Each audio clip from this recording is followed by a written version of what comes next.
వంటలకు ఇంతకంటే స్వచ్ఛమైన గానుగ నూనె మరెక్కడా దొరకదు. SRV naturals. ఆర్డర్స్ కై స్క్రీన్ పై నెంబర్ కి కాల్ చేయండి. దెందులూరు నియోజకవర్గ టీడీపీ అభ్యర్థి మాజీ ఎమ్మెల్యే చింతమనేని ప్రభాకర్ పరారీలో ఉన్నారు.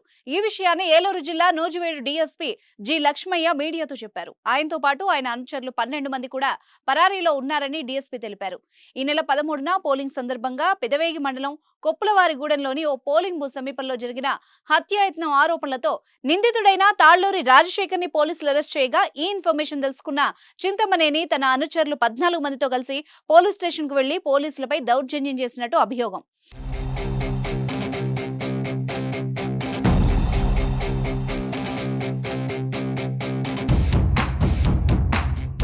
స్టేషన్ లో ఎస్ఐ విధుల్లో ఉండగానే లాకప్ లోని నిందితుడిని బలవంతంగా తీసుకెళ్లిపోయినట్టు సమాచారం.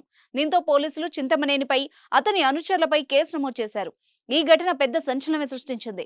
నిందితుడిని 24 గంటల్లో అరెస్ట్ చేస్తామని డీఎస్పీ లక్ష్మయ్య ప్రకటించారు. చింతమనేని ప్రభాకర్ కోసం బెంగళూరు, హైదరాబాద్ కు ప్రత్యేక బృందాలు పంపించారు పోలీసు అధికారులు.